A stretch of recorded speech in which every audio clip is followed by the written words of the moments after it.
Here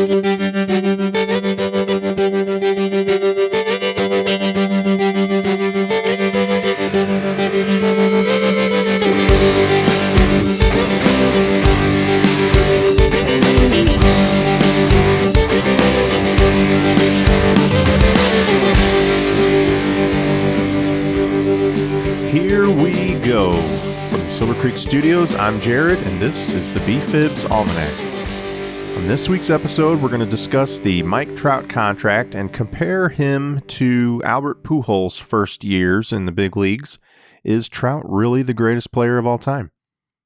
We're also going to get into some spring training updates. The offense is still not hitting. We're going to look at some injury updates, performance updates, who's been sent down, who's won a job, and where do we stand heading into the beginning of the season. All right, there's a lot to get into. Let's dig in. As you may have heard, Mike Trout recently signed a 12-year extension with the Anaheim Angels, Los Angeles Angels, and it is for $426.5 million.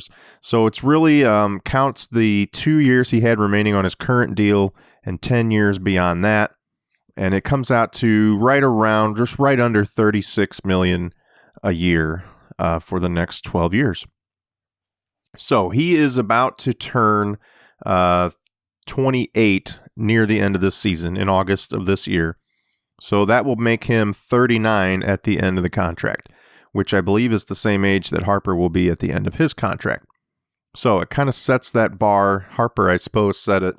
And the Angels matched that contract length as far as age. So is that a good deal? I don't know. I don't think anybody wants to have a player at age 37, 38, 39. But when you've got the greatest player in baseball, you kind of do what you got to do to keep him around. The Angels are in a interesting position of having a lot of money coming off the books in the next couple of years. They've got a lot of young players coming up, some decent prospects. So I think they feel like they're going to be competitive and they have the money to spend. They have a huge TV deal, way bigger than the Cardinals have. $3 billion, I believe. I think I saw it pays $150 million a year. So that, I mean, that's essentially their whole payroll right there just from the TV deal. So they definitely have the money to spend on a guy like Trout, and they'll have money to spend in the future on other players. So they wanted to keep him. They did. I'm surprised. I thought sure he would want to go home to the Philly area or at least test the waters. But when you get the biggest contract in all of baseball presented to you, I guess you grab it. You don't wait around and see what it's going to look like in a couple of years, especially with what we've seen some of these guys having to really wait and drag their feet to get the deal they wanted. So that being said, we can look at his numbers and talk about, is he really the best player of all time in his first 8 seasons?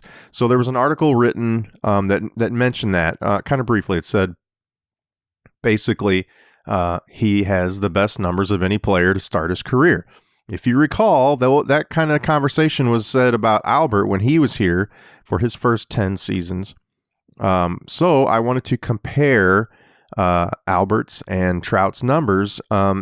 Basically, over Trout's first 8 seasons, which is through the last season, and Albert's first 7 seasons, they've got almost essentially the same number of games played. So I just took the numbers of Albert's first 7 and Trout's first 8 and compared where they are at that point. Now, the reason everybody says Trout is the greatest player is because his WAR value is the highest of anybody in those first, 1,065 games or whatever. So I wanted to see, okay, well, how did we get to that number, the WAR value? And it's kind of surprising. What we see from Albert is a significant improvement in nearly every offensive category across the board, yet his WAR is 10 points lower. Albert's got a 54.9 WAR in that time frame, and Trout's got a 64.3 WAR in the same time frame. So, 20% higher WAR, basically. But let's look at these numbers here. So I'll break them down. And we'll get into numbers that are sort of supporting Albert's superiority, and then I'll bring up a few numbers that are supporting Trout's and kind of explain why he's at where he's at. So, again, this is over the first roughly 1,000 games, 1,000 and change games. 8 seasons for Albert, or for Trout, 7 seasons for Albert. So, Albert's batting average was .332. Mike Trout's is .307. Pretty significant difference. Albert's OPS is 1.041 to Trout's .990. Not a huge difference, but a significant increase for Albert. Albert had 282 home runs to Trout's 240, so 42 more home runs. Albert had 861 RBI to Trout's 648, so more than 200 more RBIs for Albert. Runs scored, 847 for Albert, 793, so over 50 more runs scored for Albert. Walks, 592 to 693, so that is a significant, 100 more walks for Trout in that time frame. But, and here's the most drastic difference, strikeouts. Albert had 452 and Trout had 998. So more than double, way more than double the number of strikeouts that Albert had. All that being said, all those numbers that favor Albert in every category, pretty much except walks, Albert's offensive WAR, which doesn't include any defensive numbers, offensive WAR was 48.1 and Trout's is 63.3. So a 15 offensive WAR spread in Trout's favor, even though all those numbers we just said favor Albert. So why is that? Part of it is the walks. Trout's got a decent number more walks. And he's got significantly more triples, though Albert has significantly more doubles. So Trout has 44 triples to Pujols 13 triples. So, 30 more triples. But doubles, Albert has 298 to Trout's 224. So a pretty big chunk of more doubles. Now, the other thing that is factored into your offensive WAR is base running and stolen bases, of which Albert has way less stolen bases than Trout has. Albert has 38 stolen bases and Trout has 189 stolen bases. So I would gather, I didn't break down whether or not those were stealing second or stealing third. I would say 95% of those are stealing second. So while Trout has way more stolen bases, meaning he's hitting singles and stealing second, so he's ending up on second, Albert has more doubles. Now, it's not the same number more doubles than the same number of more stolen bases. So to his credit, Trout does have 150 basically more stolen bases, where Albert has only about 75 more doubles. But still, all that being so, you would think if Trout is ending up on second that much more often, and potentially third if he's stealing third, if he's ending up on second and third that much more often, he should be scoring runs nearly that much more often because he's in scoring position. But Albert has 50 more runs scored than Trout in that time frame.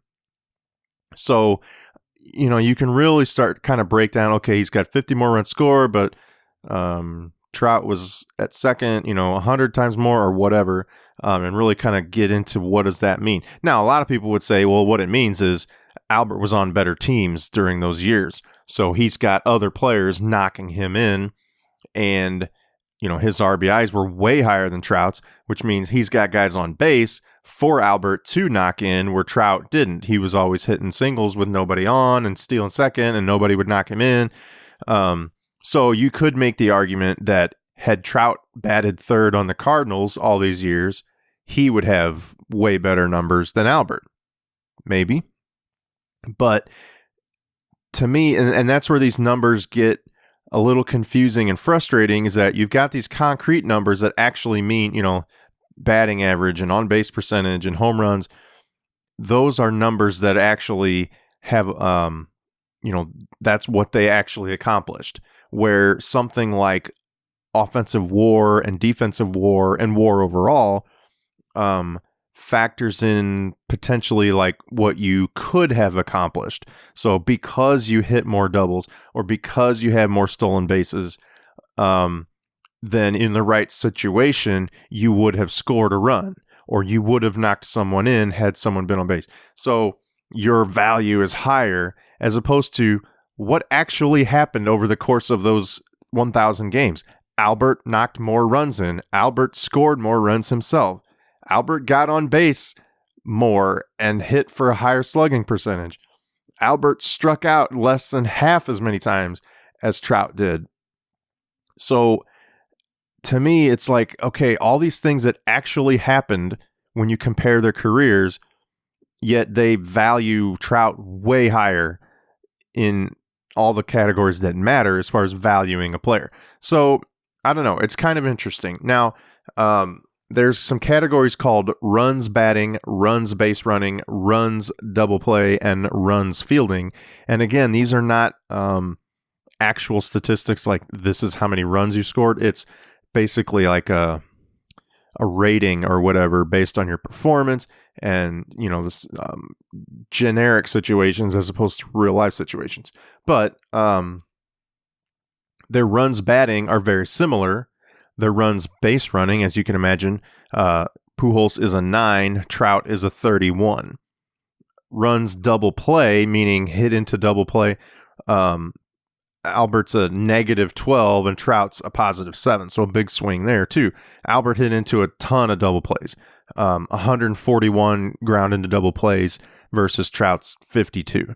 So that's a big deal, right? Those are potentially run-killing, inning-killing rallies, or rally-killing innings to have those double plays. But not necessarily. Maybe there was a guy at first and third with no outs, and Albert, hit it to the right side, caused the double play, but also scored a run, So we don't know that a ground into double play was an inning-ending, rally-killing event.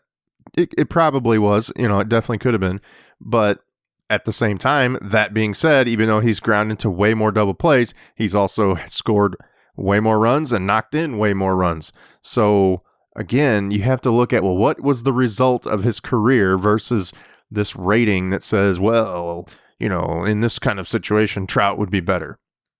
The other main thing as far as their value is the positional adjustment. So center field is, a premier position, difficult position to play, very likely to have errors, where first base is not considered as critical a position. That's where you put your guy who can't play defense anywhere else. You stick him at first, your best hitter, that kind of thing. Now, that being said, Albert was a Gold Glove first baseman, and I'm sure did really well there. But as far as the value, they make these positional adjustments for your overall value, and that's where your WAR, plays in. So I think if you had Albert playing center field, even if he maybe wasn't as good as Trout in center, just being at that position would bump all his stats up, and his WAR value would go way up. So it's really kind of tricky when you look at WAR and O-WAR and D-WAR and all these ratings when you're trying to, judge value. But I look at it like, everybody's talking about how Trout's career, to begin his career, the first 8 seasons, is the best of anybody of all time. And I'm just looking at these numbers and saying, no, they're not. Albert's were significantly better in so many categories. And even the categories where Trout was better, it didn't end up with more runs. It didn't end up with more RBIs. It didn't end up with more wins for the team. Yet his wins above replacement are better. So anyway, it's me ranting again about why I hate WAR and why I hate some of those, analytics. Definitely there's value in those stats, and I'm not knocking Trout at all. He is the greatest player of his generation, just like Albert was the greatest player of his generation. But I think it's misleading when you say, Trout is significantly better, 20% better when you look at their WAR values, when you look at these other offensive categories. So anyway, that being said, I thought we could talk a little bit about the contract and how that could affect Paul Goldschmidt. So we had these big swings with Machado and Arenado and Harper's deals, where Harper had that much lower AAV. I think $26 million a year is what his comes out to, where Harper's was 30, or not Harper, Machado's was 30 a year, and then Arenado's I think was in that 32, 33, something like that. So a pretty big swing, and we weren't really sure how that would affect the contract talks for Goldschmidt. Well, now we have yet another high bar set by Trout, whose numbers actually I think Goldschmidt probably leans closest offensively to Trout's numbers. Now he's obviously going to have the defensive positional adjustment, being a first baseman, just like Albert. That's going to affect his value, but his numbers are a lot better than Harper's have been over the last several years. Closer to Machado, and I think Arenado, I'd have to really compare all those. But anyway, that being said, like we said earlier, Trout turns 28 this year and will be 39 at the end of the contract. Goldschmidt will turn 32 at the end of this year in September. I think Trout's birthday is in August. So a similar time frame would be a 7-year deal. So if Goldschmidt were to get a 7-year deal, that would make him 39 at the end of that contract. So the question is, would you want Goldschmidt on a 7-year deal, making him 39 at the end of the deal?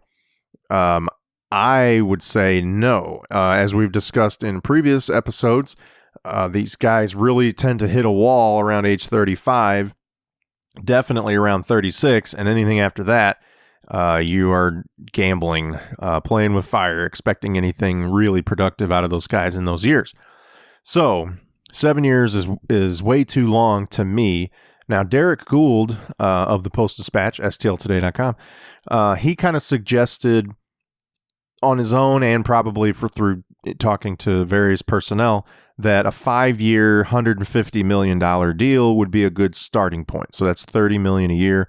It's basically the halfway point of what Machado got. Now, Machado's 26, and he signed a 10-year deal, which is going to make him 36 at the end of that deal, which to me is perfect. You want him ending his contract with your team around age 35, 36. So to say that, well, let's just cut that in half and give Goldschmidt, 5 years, 150 is not really the same. I mean, that would make him 37. So not bad. Again, every one of those late years could be a significant drop off. So, but it wouldn't be horrible if they did 5 years, 150. I'd be okay with it, I guess, but I'd rather see it for less dollars, because you're not getting, that's the same number per year that Machado's getting in his prime years starting at age 26. So you're paying that same dollar amount for the back half of his career. So I wouldn't really want to do that. I would much prefer a 4-year, $132 million deal, which would be 33 a year. So I would be willing to pay more for shorter years, or 6 years, 150, which would be 25 a year. So go a little bit longer and pay quite a bit less per year. I think that's kind of the strategy that Phillies and Harper ended up going with, was more years, less per year, gives them more financial flexibility. They even front loaded it. So the last few years of that deal are even lower, like 22 a year. So I would like to see in any kind of deal, whether it's 4, 5, 6 years, I would like to see the Cardinals front load the deal, similar to the Phillies, just to give them flexibility in his declining years. If you do get to the point where he's 35, he's 36, he's 37, he's not contributing the way we had hoped, he's kind of tailing off, you definitely don't want to be backloading that deal. You don't want to be paying 35, 36, 37 million a year when he's declined. You'd be okay with it if you were paying him 22, 24 a year, and you weren't getting the production that you were early on. So that's kind of the framework I would like to see. 4 years, $132 million, or 6 years, $150 million. I'm not as big a fan of the 5 years, $150 million. Just, again, I feel like you're paying the prime years price for the back end years, which is not a good idea. So we'll see. I do think they're going to wait. They're still going to hold off. They want Goldschmidt to get a feel for playing in St. Louis, and they want to make sure he is what they think he is. I think if he likes it here and they like what they see, they'll try to get a deal done pretty early. Maybe like around the All-Star break or something. I don't think they're going to wait till September to extend him, especially if they want to, if they like what they see. And I don't really think he's going to hit free agency. I think they're going to give a fair deal, and he's probably going to sign it. There have been rumors that he may hold out for free agency to try to maximize that value, not so much for himself, but for the union and other players to kind of reestablish what the value of players is. That's obviously been a big concern with free agency this past offseason, where guys were not getting paid nearly what they thought. There are still some high-profile free agents available who haven't been able to sign. Overall, the big names got as much or more than they were wanting, and a lot of these guys that did hold out still ended up getting fair deals. So I think that argument is a little weak, but I see where they're coming from, and I don't know. I don't necessarily think Goldschmidt's going to, risk potentially getting less if he hits free agency. Even though he might get more, I don't know. We'll see. It'll be interesting to see how that plays out. That being said, he hit his first home run for the Cardinals just a few days ago in spring. It was a no-doubter, so that was good to see him get one. The offense has been struggling, but he's been basically doing his part. He's batting around 300. He's finally got a home run. He's getting some RBIs, so... of all people, Fowler seems to kind of be coming around. I mean, nobody's really hitting, but he's had a couple hits scattered in there. They say he's hitting the ball hard and looks more confident, and I don't know. I'm not sold on Fowler's ability or that he's back to form quite yet, but we'll see. Like I said, not much else is going on offensively. They got shut out today by the Marlins. I think they only had 3 hits. Fowler was one of them. They just can't seem to score much. Even when I think they won the other day 4-1, but again, they only scored 4 runs. I think several of them came late in the game. So the team doesn't seem too worried about it. Schilt is, not overreacting, not freaking out yet. The players seem confident. I think it's time to be worried. We got about a week left before games start. They're going to be heading up to Memphis over the weekend and playing there on Monday. So, it's only spring and guys are working on things that they're not going to do in the season. But to me, man, I'd like to see everybody hitting by now. It's a little concerning. Plenty of other teams in our division have been hitting and scoring a lot of runs. So, I'm not going to, freak out yet, but I think there's cause for concern. I've been saying it all along. All right, we got some injury updates. Brett Cecil is now on the IL. That's not the DL anymore. It's the IL, injured list instead of disabled list. He's got this nerve issue. He said he's had numbness in 2 of his fingers when throwing. Something similar to what Bowman had, was it last year, a couple years ago? And then if you recall, Chris Carpenter had the same kind of thing. Thoracic outlet syndrome and thoracic outlet surgery was the needed procedure to address it. And Carp never really could come back from it. It's basically what forced his retirement. And I'm not sure Bowman is really fully recovered. So I haven't heard anything about surgery yet with Cecil, but I wouldn't doubt it if that's coming. And if that happens, I would find it difficult to see him coming back to the team. I think they're just going to want to move on at this point. I think they want to move on anyway, but they're going to probably give him rest, let him see if he can get it figured out and get healthy. But he's basically been a disappointment for over a year now. And he had a chance, he lost a lot of weight, tried to get in shape this spring. It hasn't worked out. We will see what this effect will be. We've already knew he wasn't going to make the opening day roster. So, it's looking like Chasen Shreve will be that other lefty. Potentially Tyler Webb. Who's the other guy? The local kid, Tommy Lane, I think. maybe he can get a shot at it. I don't know if they're going to want to go with 2 lefties or 3 lefties, so we'll see. That'll be interesting. Jerko also had the calf issue. He was supposed to come back Monday, but didn't. He's still feeling some aggravation in his calf. He thinks he could be ready to go by opening day, but obviously hasn't been swinging a bat and playing. So even if he's ready physically, he's not ready with sharpness in his swing and hitting. So he will likely start in Memphis as well, which is going to have an opening for an extra infielder. So potentially, we've been saying up until now, will it be Munoz or Drew Robinson along with O'Neill and Martinez, again, if they go with 12 pitchers. So it potentially could be Munoz and Drew Robinson and O'Neill and Martinez and Wieters. So again, if they go with 13, that's going to complicate things. I think O'Neill is on the team no matter what. He hit his 5th home run the other day, and he's been hitting the ball hard when he's not hitting home runs. Obviously Martinez. So, I think those 2 guys are a lock. So if they go with 13 pitchers instead of 12, then it is going to get back to being Munoz or Robinson. And if I had to guess, I would say it would be Munoz. But if Robinson can kind of pick it up over the next few days here, maybe he could win that out. But right now, I think they're both going to make it until Jerko comes back. All right, pitchers. Daniel Ponce de Leon and Austin Gomber were both sent down to the AAA camp today. And Ponce de Leon did not have a good outing today. He started out okay. The first 3 innings, he had no runs.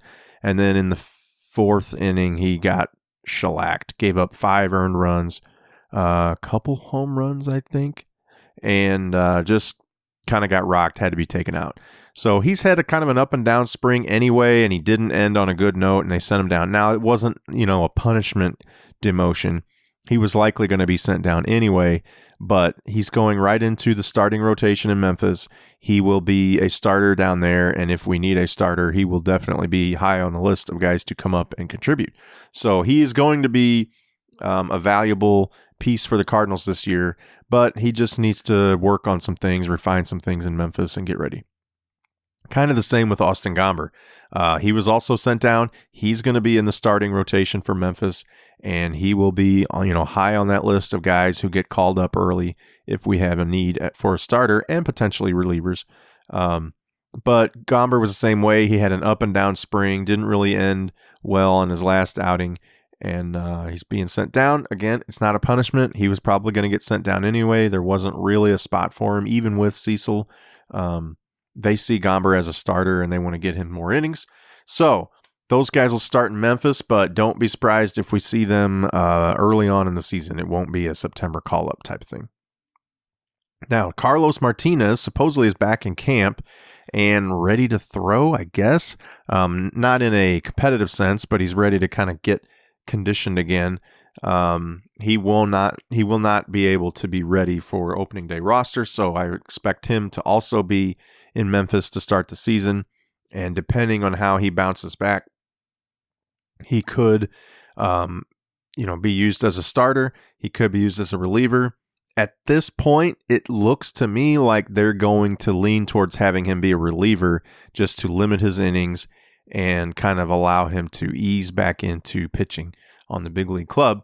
And our 5th starter spot is pretty much locked up now with Dakota Hudson. He pitched very well in his last outing, has been the most consistent of those 4 or 5 guys that they sort of started discussing early in spring. So it basically it's still down to Hudson and Gant. And even though I believe Gant is going to make the roster, partly because of his options, I think he will be the reliever and Hudson will be the starter. And I think he's been good enough and effective enough that they don't feel the need to rush back Carlos Martinez and have him be a starter.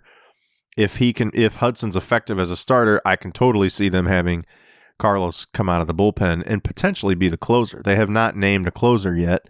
I think they want to see Hicks take that role, but they also don't want to force it on him. They don't want to pressure him. So if he can be the setup guy along with Miller and have Carlos close, I could see that happening too. It's how we ended the season last year, and it was working well. So we'll see. Finally, Jack Flaherty has been lined up to start the home opener. So while Michaelis will start opening day on the road in Milwaukee, that positions Flaherty to start the home opener. And when they asked him about it or brought that point up to him, he said, "That's freaking sweet." So kind of a cool reaction from him. I'm sure it is freaking sweet. He is a stud pitcher. I like what we see. He's been linked a lot with Bob Gibson, a lot of discussions and emails, and hopefully good advice from the best Cardinals pitcher of all time. So if Gibson likes what he sees in Flaherty, we all need to appreciate that and take it all in. So very cool. The spring is almost over. We've only got a few games left. They're going to go up to Memphis over the weekend. I believe the game in Memphis is on Monday. And then Thursday is opening day in Milwaukee. So it's almost here, right around the corner. We're getting excited, and I can't wait. Now the actual official start of Major League Baseball already started late last night, early this morning in Japan. We had the Mariners and the A's playing each other. Marco Gonzalez, former Cardinal, was the starter for Seattle, and Stephen Piscotty, former Cardinal, was in the lineup for the A's. He actually hit a home run off Gonzalez. Marco struck him out later too. So very cool to see those guys contributing, and very exciting to see Major League Baseball officially start for 2019. So I'm ready for it. Can't wait. I'm pumped. That's all I got for this episode. I want to thank you guys for listening. Feel free to contact me on social media or email. If you got any suggestions for the show, or if you want to complain about how I hate WAR and how Trout is the greatest player of all time, or anything else you want to discuss, feel free to write in and let me know. So again, I appreciate you listening, and until next time, I'm Jared, and this is the BFIBs Almanac.